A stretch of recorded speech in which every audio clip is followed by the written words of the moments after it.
오늘은 이런 질문으로 말씀의 문을 엽니다. 여러분은 누구나 겪는 신앙의 초보 단계를 떠났습니까? 너무 초보적인 질문일까요? 그러나 사실적인 질문입니다. 신앙의 초보 단계는 누구나 겪습니다. 중요한 것은 신앙의 초보 단계를 떠나느냐 못 떠나느냐.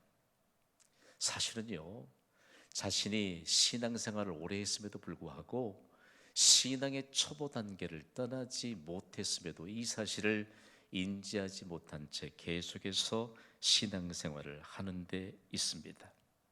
누구든지 겪는 신앙의 초보 단계, 우리가 신앙의 초보 단계를 떠날 때 하나님 나라 안에서 비로소 풍성한 은혜를 누리며 사는 은혜가 임합니다.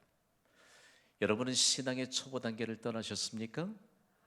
오늘 말씀이 끝나기 전에 여러분 마음속에 반응과 결단이 있게 되기를 간절히 소망합니다. 미국이 낳은 기독교 철학자요, 장로교 목사요, 복음주의 지성으로 일컬음을 받는 프란시스 셰퍼라고 하는 사람은요, 자신이 소유하고 경험했던 하나님 나라에 대한 정의를 이렇게 남겼습니다. 하나님 나라에는 보잘것없는 사람은 없다. 또한 하나님 나라에는 보잘것없는 일도 없다고 수많은 사람들에게 충격을 던져주었습니다. 프란시스 셰퍼는 신앙의 초보 단계를 떠나 하나님 나라 안에서 은혜를 누리며 사는 것이 얼마나 귀중한 일이고 복된 일인가를 비로소 경험했기 때문입니다. 하나님 나라를 보여주는 경신교회에는 보잘것없는 사람은 없습니다. 자존감을 높이시기를 바랍니다. 그리스도인들이 자신이 얼마만큼 중요한 존재인가라고 하는 사람인가를 알지 못하니까 예배에도 힘이 없는지 몰라요. 오늘 이 예배가 우리의 인생의 전부입니다. 왜냐하면 예배가 우리 인생의 결론이기 때문이에요.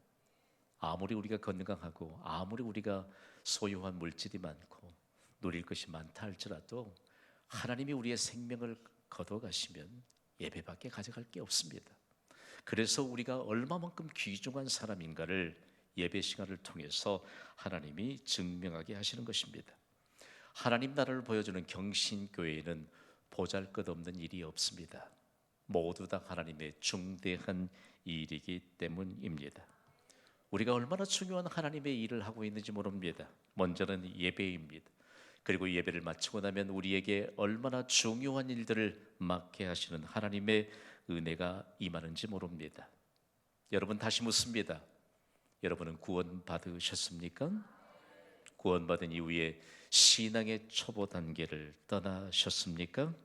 신앙의 초보 단계를 떠나기 위해선 인간의 연약함을 인정해야 합니다. 사람은 누구나 연약함을 지닌 불완전한 존재입니다.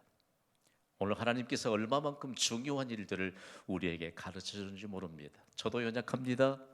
우리 모두도 연약합니다. 그리고 성경에는 중요한 정보 하나를 제공하는데 히브리서를 우리가 함께 강해하고 함께 받는 시간이 10번째입니다.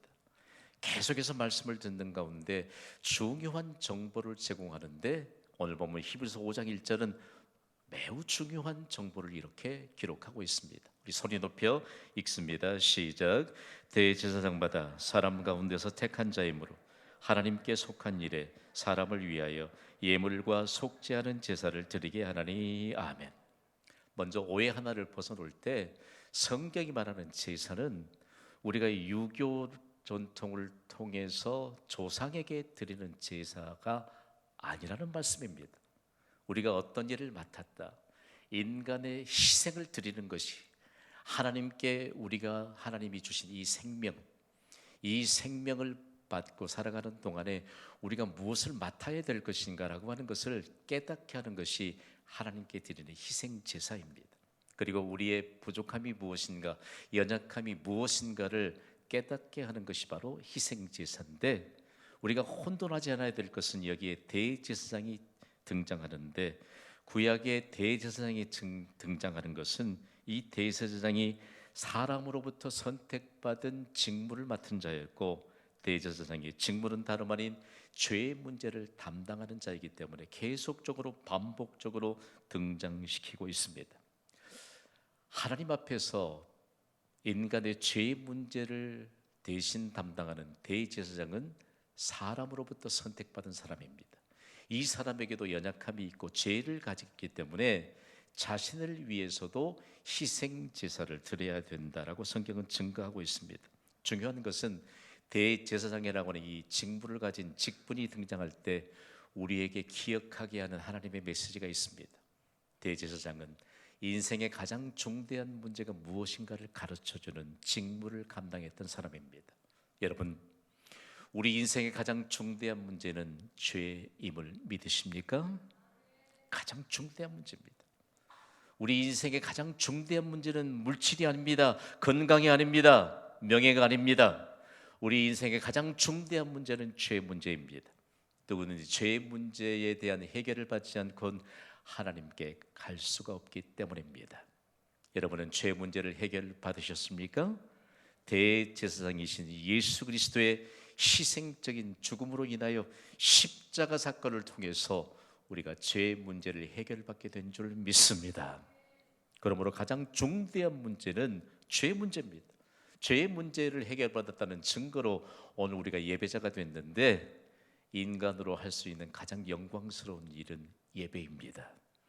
예배를 생명처럼 여기시기를 주님의 이름으로 선포합니다. 그러면서 불완전한 사람으로부터 선택받은 아론의 자손들로부터 계속해서 대제사장의 직무를 감당하게 하는데, 불완전한 인간의 연약함을 초월하신 대제사장인데 그분이 바로 예수 그리스도이신 것을 성경은 명확하게 증거하고 있습니다. 완전하신 대제사장이신 예수님이 사람의 몸을 입고 이 땅에 오셨습니다. 그러니까 예수님은 하나님으로부터 보낸 바 되었고, 그리고 예수님이 바로 하나님이시라는 사실들을 성경은 증거하고 있습니다. 오늘 보면 히브리서 5장 10절은요 매우 중요한 비밀을 우리에게 전수받게 합니다. 10절 말씀을 우리 함께 읽습니다. 시작. 하나님께 멜기세덱의 반차를 따른 대제사장이라 칭하심을 받으셨느니라. 아멘. 여러분, 성경을 가까이 하시기를 바랍니다. 경신교회 오시면 새벽부터 성경을 가까이 합니다. 성경을 가까이 하지 않으면 어떤 일들이 발생할까? 오늘 3부 예배에 하나님의 은혜가 이미 충만하게 임한 줄 믿습니까? 성경을 가까이 하지 않으면 은혜를 받는 일에 대해서 매우 거리가 멀어집니다.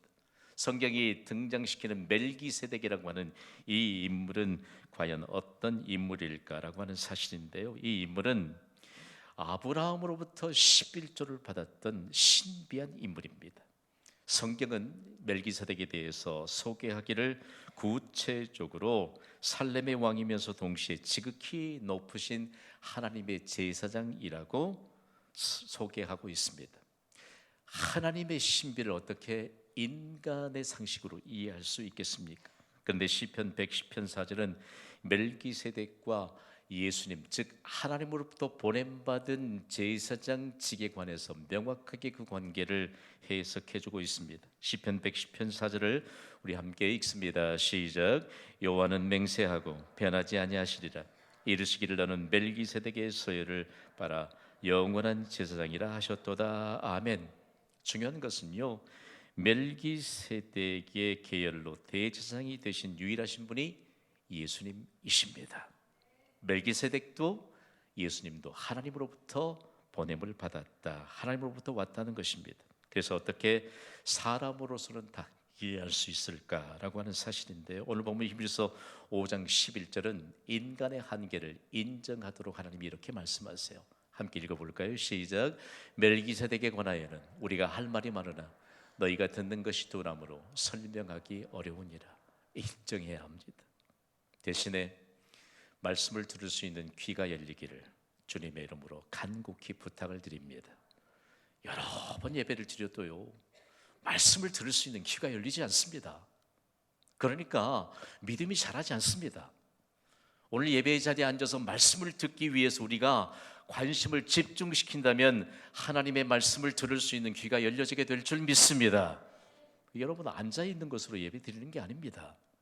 생명의 말씀이 내 귀전에 들려져서 이 말씀이 내 마음판에 새겨지도록 성령께서 우리의 믿음의 길을 열어주시는 은혜가 임하게 되기를 간절히 소망합니다. 아니 그렇게 오랜 세월 동안 예배를 드렸는데 신앙의 초보 단계를 떠나지 못합니다. 신앙의 초보 단계를 떠나지 못하니까 중요한 사실 하나, 우리가 듣는 것이 두나무로 설명하기가 어렵다. 저는 이 말씀을 깊이 연구하고 묵상하면서 마음에 참 어려움이 많이 다가오더라고요. 여러분, 하나님은 신묘막측하신 분인 줄 믿습니다. 우리를 어머니 태중에서 생겨나기 전부터 하나님이 우리를 계획하셨습니다. 성경이 그렇게 증거하고 있습니다. 그러면서 우리의 인간의 한계를 인정하게 하는데요, 인류를 구원하신 메시아에 대한 내용들을 성경이 구약 성경부터 계속해서 예언하는데, 그 예언이 사람의 몸을 입고 오신 하나님으로부터 보내신 죄의 문제를 해결하실 뿐만 아니라 죄 사함의 권세를 가진 예수님이 이 땅에 오심으로 메시아가 완전히 증명됐다는 사실들을 우리에게 가르쳐주고 있습니다. 우리는 지금 죄 사함의 권세를 가지고, 그리고 죄 사함에 관한 직무를 담당하시는 영원하신 대제사장이신 예수님을 믿음으로 구원을 받았습니다. 그러면 예수님을 믿는 순간 우리는 신앙의 초보 단계를 떠나야 합니다. 그런데 우리에게는 얄팍한 인간의 상식선에서 많이 잡혀 있습니다. 내가 신앙생활한 지가 얼마 되지 않는데, 그리고 내가 이만큼 신앙생활을 했는데 천만의 말씀입니다. 오늘 우리가 신앙의 초보 단계를 떠나야 할 것에 대해서 오늘 히브리서 5장 12절은요 너무 우리의 가슴을 파고드는, 그리고 우리의 마음을 계속해서 예리한 성령의 검으로 우리의 마음을 파헤쳐 주면서 신앙의 초보 단계를 떠나라는 강력한 메시지를 주십니다. 오늘 보면 히브리서 5장 12절입니다. 우리 소리 높여 읽습니다. 시작. 때가 오래되었으므로 너희가 마땅히 선생이 되었을 터인데 너희가 다시 하나님의 말씀의 초보에 대하여 누구에게서 가르침을 받아야 할 처지이니 단단한 음식은 못 먹고 젖이나 먹어야 할 자가 되었도다. 아멘. 이 말씀이 어쩌니 우리의 마음을 파고드는지 몰라요. 우리가 이미 예수 그리스도를 믿은 지가 오래됩니다. 구원받은 증거가 확실하게 있습니다. 이미 우리가 다른 사람에게 믿음을 가르쳐야 될 선생이 되었어야 한다고 말씀합니다. 아무도 예외가 없습니다. 목사요, 장로요, 안수집사요, 권사요, 서리집사요, 모든 구원받은 자들에게 한 사람도 예외 없이 하나님이 말씀합니다. 때가 오래되었다고 말씀합니다. 우리가 선생이 되었어야 하는데 다시 하나님의 말씀의 초보에 대하여 누구에게 가르침을 받아야 할 처지라고 말합니다. 오늘요, 이 말씀을 받는 모든 예배자들이 신앙의 초보 단계를 떠나는 은혜가 있기를 주님의 이름으로 선포합니다. 그래서 우리는 신앙의 초보 단계를 반드시 이해해야 합니다. 우리가 신앙생활을 오래 했다고 해서 신앙의 초보 단계를 떠난 건 아닙니다. 우리가 교회를 통하여 하나님으로부터 받은 직분 때문에 신앙의 초보 단계를 떠났다는 것은 그야말로 오해하고 있는 것입니다. 신앙의 초보 단계는 반드시 성경이 증거하는 신앙의 실천 방안을 따를 때 떠날 수 있습니다. 신앙의 초보 단계를 떠날 수 있는 실천 방안은 무엇일까요? 저는 동역자들과 함께 3300 비전을 향한 5번째 스텝을 내딛는 2024년을 맞이해서 누구나 겪는 신앙의 초보 단계를 떠나기 위한 실천 방안을 선포하였습니다. 우리 함께 경신교회를 통하여 신앙의 초보 단계를 떠나도록 주신 특별한 은총입니다. 신앙의 초보 단계를 떠나기 위한 모범은 성경에 소개하고 있는 초대교회입니다.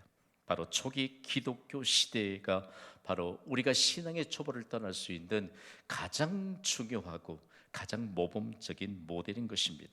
초기 기독교 시대에는요 신앙 보존 장치가 있었습니다. 정해진 시간이 바로 신앙 보존을 위한 장치였습니다. 그리고 정해진 공간이 다름 아닌 신앙 보존 장치였습니다.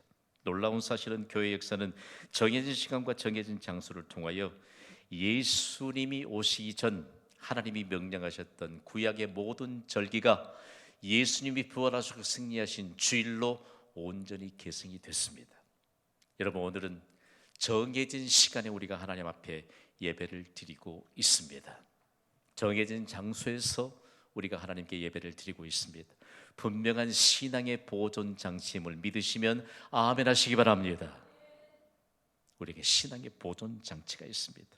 경신교회를 통해서요, 우리에게 첫 번째로 주신 신앙의 보존 장치는 하나님을 미소짓게 하는 주일 예배입니다. 여러분, 예배를 생명처럼 여기시기를 바랍니다. 예수님이 부활하시고 승리하신 이 주일에 하나님을 미소짓게 하는 예배를 드리는데, 우리는요, 초기 기독교 공동체였던 초대교회의 아름다운 신앙의 모범을 그대로 전수받은 교회입니다. 그래서 우리는 이렇게 선포합니다. 초기 기독교 시대에 신실한 예배 출석을 본받게 하소서. 우리 매일매일 기도하고 있습니다. 여러분, 예배는요, 신실한 출석률이 아니면 우리는 예배에 실패한 사람들입니다. 오늘 말씀이 증거될 때까지 수많은 예배자들이 시험에 들게 될 것입니다. 은혜로 여기시기를 주님의 이름으로 부탁을 드립니다. 신실한 예배 출석률, 100% 예배 출석률, 이 100%의 예배 출석률이 우리의 인생을 좌우합니다. 우리의 자손들까지 복받는 자손들로 좌우하게 될 것을 믿으시기 바랍니다. 그런 우리 얄팍한 인간의 상식선에서 신실한 예배 출석률을 점점 더 잃어가고 있습니다. 초기 기독교 시대의 모범인 초대교회를 우리가 예루살렘 교회라고 하고 초대교회라고 하는데, 그들에게는요, 얼마만큼 중요한 예배의 모범이 있는지 모릅니다. 사도행전 2장 46절과 47절의 증거를 통해서 예배의 모범을 다시 전수했습니다. 우리 소리 높여 읽습니다. 시작. 날마다 마음을 같이하여 성전에 모이기를 힘쓰고 집에서 떡을 떼며 기쁨과 순전한 마음으로 음식을 먹고 하나님을 찬미하며 또 온 백성에게 칭송을 받으니 주께서 구원받는 사람을 날마다 더하게 하시니라. 아멘. 초대교회는 교회 밖으로부터 외적 증거를 받은 교회였습니다. 여러분을 도전합니다. 경신교회는 경신교회 밖에서 우리 구원받은 교회 성도들 모두가 개개인이 경신교회일진데, 여러분 한 사람 한 사람을 통해서 경신교회가 외적인 증거를 받게 되기를 간절히 소망합니다. 내가 경신교회입니다. 이분 신실한 예배 출석률이 없는데 경신교회는 다 그렇게 신앙생활 하나 보다. 중요한 것은요, 날마다 마음을 같이해서 성전에 모이기를 힘썼다. 그런데 그 핍박 시대에도 예루살렘 시민들이 구원받는 숫자가 점점 더 많아졌다는 것을 우리에게 가르쳐주고 있습니다.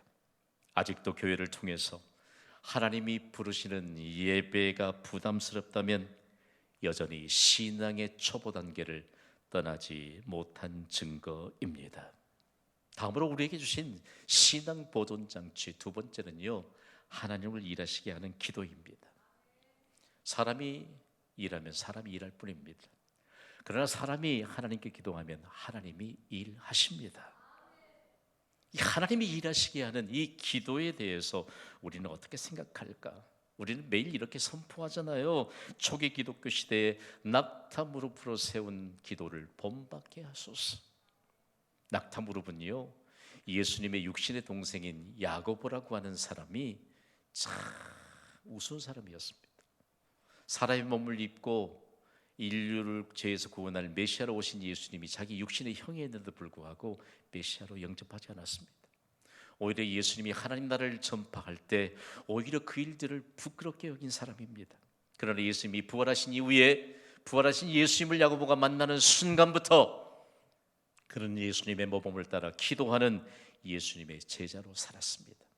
얼마나 기도의 무릎을 빈번하게 꿇었던지 무릎이 낙타 무릎처럼 단단해져서 얻은 별명이 낙타 무릎입니다. 오늘 여러분, 그가요 낙타 무릎이라는 별명을 얻고 나서 얼마나 신앙의 초보 단계를 떠나는 것이 복인가를 만방을 향해 증거하면서 야고보서 2장 26절에 그의 경험을 토대로 이렇게 증거합니다. 우리 함께 읽습니다. 시작. 영혼 없는 몸이 죽은 것 같이 행함이 없는 믿음은 죽은 것이니라. 아멘. 참 저는 목회 현장에서 많은 일들을 경험합니다. 여러분, 오늘 신앙의 초보 단계를 떠납시다. 아직도 하나님을 일하시게 하는 기도가 부담스럽다면 여전히 신앙의 초보 단계를 떠나지 못한 증거입니다. 다음으로 신앙 보존장치인 세 번째 하나님이 우리에게 주신 보존장치는요, 하나님이 상 주시는 교회 봉사입니다. 초기 기독교 시대는 하나님이 상 주시는 교회 봉사로 신앙을 보존하는 든든한 장치가 되게 했습니다. 이때 문헌들을 읽어보면 무시무시했습니다. 예수님을 믿는 그리스도인입니다 라고 공개적으로 고백하면 생명의 위협을 받는 그 시대입니다. 그럼에도 불구하고 교회 봉사를 통해서 하나님 나라를 확장하면서 세계를 충격에 빠뜨렸던 교회가 있는데, 다른 말인 그리스 반도와 대륙을 연결하는 곳에 세워진 고린도 교회입니다. 교회 봉사의 모범을 영광스럽게 증거한 교회입니다.